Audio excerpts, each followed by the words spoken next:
Welcome to Vikriya Learning Series. இதில் நாங்கள் CNC டாப்பிக்கை பற்றி சிம்பிளாக எக்ஸ்பிளைன் பண்ண போகிறோம். எந்த டூலுக்கு நான் ஆஃப்செட் எடுக்க போகிறேனோ எந்த டூலுக்கு நான் ஆஃப்செட் எடுக்க போகிறனோ அந்த டூலை எம்டிஐ மூலமாக நான் கால் பண்ணணும். எந்த டூலுக்கு நான் ஆஃப்செட் எடுக்க போகிறனோ அந்த டூலை எம்டிஐ மூலமாக நான் கால் பண்ணணும். அதில் எம்டிஐ மோடு வச்சுட்டேன். நான் டூல் நம்பர் 3 எடுக்க போகிறேன். ஆஃப்செட் எம்டிஐ மோடு வச்சுட்டேன். கரெக்டாக எம்டிஐ மோடு வச்சுட்டு என்ன பண்ணுறேன், ப்ரோக்ராம் கீயை ப்ரெஸ் பண்ணுறேன். அதே இன்னொரு ப்ரெஸ் பண்ணால் இதுமாரி இல்லை சார் எம்டிஐ மோடு வச்சுட்டு ப்ரோக்ராம் கீ ப்ரெஸ் பண்ணிட்டேன். நான் என்ன டூல் எடுக்க போகிறேன், T3. எந்த டூல் எடுக்க போகிறேனோ ஆஃப்செட்டுக்கு அதை எம்டிஐ மூலமாக தான் எடுக்கணும். எந்த டூலுக்கு ஆஃப்செட் எடுக்க போகிறனோ அந்த டூலை எம்டிஐ மூலமாக தான் எடுக்கணும். எது மூலமாக எடுக்கணும்? எம்டிஐ மூலமாக எடுக்கணும். T0303 end of black inset மேலே வந்துடுச்சா, சைக்கிள் ஸ்டார்ட்னு நான் கொடுக்குறேன். அந்த டூல் வந்துச்சு. இப்போ இந்த டூலுக்கு நான் ஆஃப்செட் எடுக்க போகிறேன். கரெக்டாக இந்த டூலுக்கு நான் ஆஃப்செட் எடுக்க போகிறேன். ஆஃப்செட் எடுக்கும்போது நான் என்ன பண்ணுறேன், ஃபஸ்ட்டு பொசிஷன் போயிட்டேன்னா, ரெண்டாவது இந்த டூலை போய் டச் பண்ணல, கரெக்டாக ஜாக் மோடில் வச்சு நான் டச் பண்ண போகிறேன். ஜாக் மோடில் வச்சு ஃபீல்ட் ரிலீஸ் பண்ணிட்டு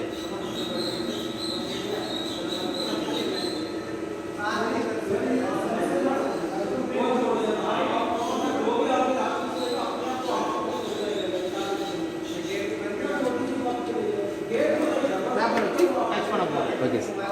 அப்போ ஸ்லோவாக மூவ் பண்ணால் நான் என்ன பண்ண போகிறேன், பேப்பரை வச்சு ஜாபில் ஒர்க் பீஸில் டச் பண்ண போகிறேன். அதனால் ஸ்லோவாக மூவ் பண்ணேன்னா ஹேண்டில் மோடுக்கு போயிடுறேன். ஹேண்டில் மோடை வச்சுட்டேன். எப்படி மூவ் பண்ணேன்னு பார்க்குறேன். ஃபஸ்ட்டு ஹேண்டில் மோடை வச்சுட்டு எப்படி மூவ் பண்ண போகிறேன்னு பார்க்குறேன். நான் இப்படி தான் மூவ் பண்ண போகிறேன். அப்போ ஜெட்டை ப்ரெஸ் பண்ணுறேன். ப்ரெஸ் பண்ணிவிட்டு இதை ரொட்டேட் பண்ணுறேன்.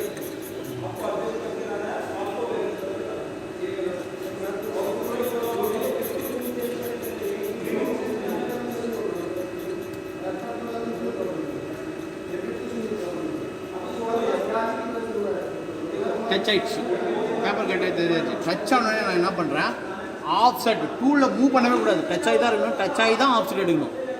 டூலில் மூவ் பண்ணக்கூடாது. டச் ஆகி தான் இருக்கணும். டச் ஆனோடனே நான் என்ன பண்ணுறேன், ஆஃப்செட் என்ற பட்டனை ப்ரெஸ் பண்ணுறேன். ஆஃப்செட் என்ற பட்டனை ப்ரெஸ் பண்ணேன். ஜாமெண்ட்ரின்ற பட்டனை ப்ரெஸ் பண்ணுறேன். என்ன டூல் இது, T3. கரெக்டாக 3க்கு போகிறேன். இது XZ ஜெட்டில் போயிடுறேன். இங்கே போயிட்டு Z0.0 டைப் பண்ணுறேன்.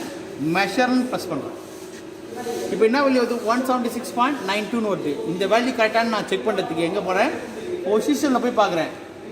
176.92 ரெண்டுமே சேமாக இருக்குது. கரெக்டு, புரியுதா? இப்போது எக்ஸுக்கு நான் ஆஃப்செட் எடுத்துட்டேன். இப்போ இசட்டுக்கு ஆஃப்செட் எடுத்துட்டேன். இப்போ எக்ஸுக்கு ஆஃப்செட் எடுக்கணும். அப்போ என்ன பண்ண போகிறேன், இங்கே இருக்கிற டூவில் கொஞ்சம் வெளில எடுத்து மேலே தூக்க போகிறேன். ஜாகோ மேலே தூக்குறேன், வெளில வரேன், ஸ்லோவாக மூவ் பண்ண போகிறேன். அதனால் ஹேண்டில் மோடு போட்டேன். எந்த டைரக்ஷன் மூவ் பண்ண போகிறேன்னு பார்க்குறேன். இப்படி இறக்க போகிறேன். அதனால் எக்ஸு இறங்கிட்டேன். இங்கே பாருங்கள், அப்படியே மூவ் பண்ண போகிறேன்.